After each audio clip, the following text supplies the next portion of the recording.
Yo, what's good everyone? Welcome back to another video here. If anybody's new here and wants to see the next video, please consider subscribing as I post a lot of Apex content. In this video, I want to talk about how to get high kill games in Season 6. So I posted a video like this before at the start of the season, but I wasn't too happy with the quality of it, so I wanted to do another one here. So I'm going to go over general strategies that will help you get higher kill games in this season. Now, high kill games are pretty difficult this season. I play on PC, and the trend I've noticed this season, more so than others, is a lot of people die really, really quickly. I mean, I'm talking before the first ring has closed, there's usually 10 squads or less. So that usually means only 30 people, not including your squad and assuming all of the squads are full 3-man. If you're playing trios, that is, which is what I do because duos are basically dead on PC. So a lot of tips to get high kill games are very situational, but there are some general things that I want to talk about. Now, I'll go over this really quickly. There are a lot of things that need to happen for, let's say, the stars to align in order to see enough people and have enough loot to be able to fight those people. But assuming all the stars align and you run into a lot of teams, then these are the tips on how to get high kill games. The first thing is you got to drop somewhere pretty populated. You'll see I dropped Sorting Factory here. I recommend Sorting Factory or Fragment East or West.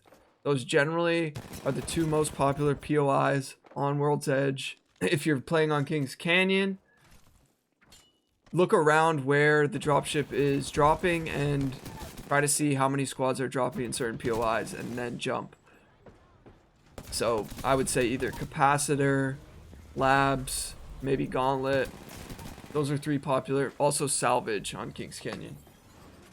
But when there are a lot of teams dropping on one POI, guys, you got to give yourself the opportunity to get guns so you can actually fight those people.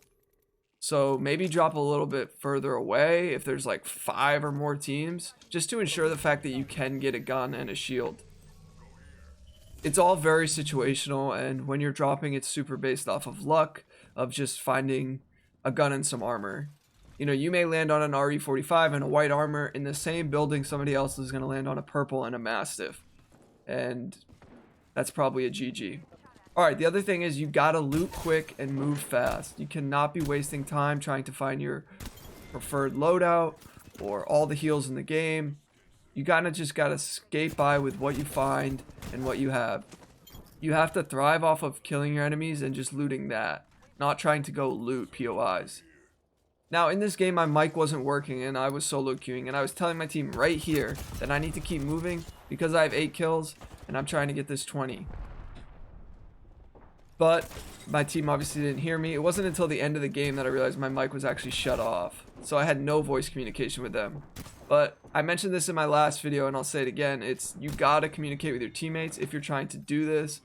Just to say like, hey, I'm close to a 20 or I'm trying to get a 20. Hopefully for 2 things. One, so that they'll move with you. They'll move quick with you. Because generally they're not gonna move that fast. The average player isn't gonna be like playing like that.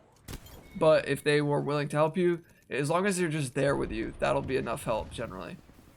And the other thing is, hopefully they don't steal kills. Or maybe they get somebody weak for you and they help you out. It's not necessarily even stealing kills. It's even just getting kills, because when you'll see right here, I have 10 and there's 8 squads left, minus us 3, so that's 17. So that means I have to kill at least half of what's left almost. You know, I have to kill 10 out of the 17. Now, my teammate got the 3rd kill there, so I wasn't sure if it was a third party. That's why I wasn't peeking yet. But I continue to move on, and now there's 6 squads with 15 left. So this is an example of when I kind of overcommitted and realized, okay, this is a 3-man and I'm too far up, so I'm going to back up. I'm going to wait for my team a little bit, just so that my team can get focused too. Like, if they're focused on my teammates, it gives me an opportunity to get kills as well. So you can always bait your teammates, guys. And that's not like a bad thing. That's just a strategic way to win any fight.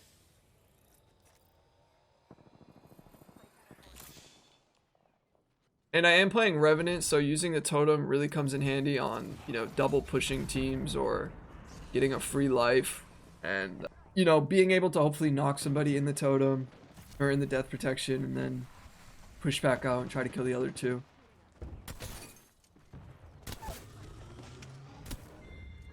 Now another tactic you can use is killing two of the enemies and, you know, not killing the third one and, you know, letting the third one respawn the other two.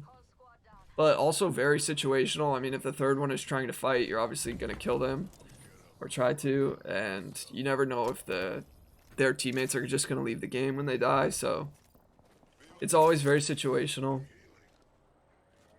Alright, you'll see right here, guys, there are 12, I have 12 kills, and there's 10 people left now. Now, we're in Train Yard. Now, this team that we fight is a Wattson, a Rampart, and an Octane. Anytime you're going to take a fight against like a Caustic, a Wattson, or a Rampart, and they're like really using their abilities, that fight is going to drag on for a while. And those fights are what cost you for not moving fast enough to continue to kill the rest of the lobby. And that's exactly what happened here. This fight went on way too long, guys, and you'll see why. And I'm not saying avoid these fights, because if they're right there, you're probably going to fight them. Because if we ran away and tried to find the rest of the teams, we might miss out on all of them.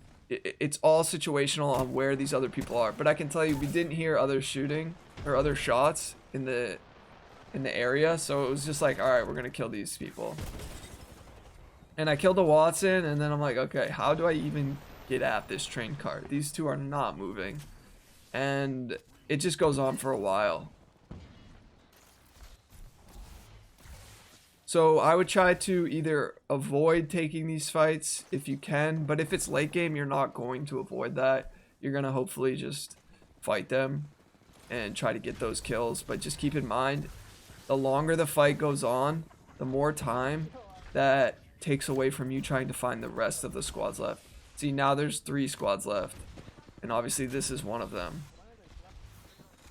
So it's kind of like right here that I realized, like, yeah, I'm not going to get the 20 unless, you know, both of these teams die and one of them respawns the other two. You know, that's the only really way that would happen.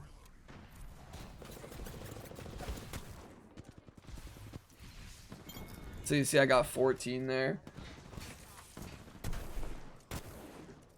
It would have been nice to kill that Octane and have 15, but it is what it is. My team didn't hear me. They don't know that I'm trying to go for this 20 or trying to get a high kill game.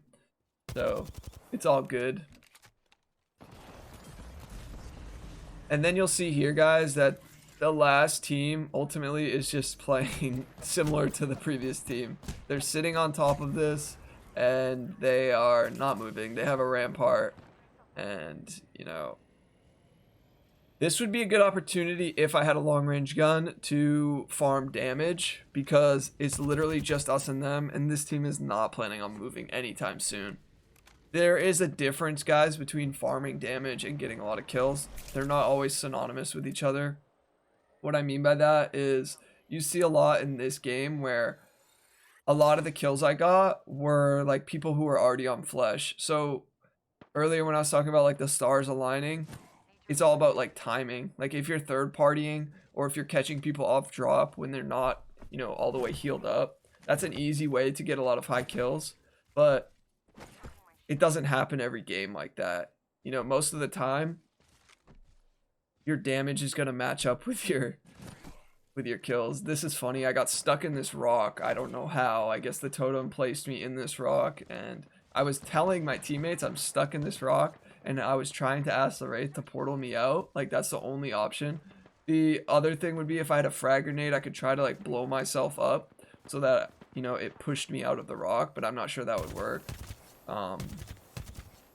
So yeah, I was like, what the heck is this? I was starting to panic a little. Like, if this team pushed my team, I would have been helpless. Like, I couldn't have helped them at all. So, it was funny.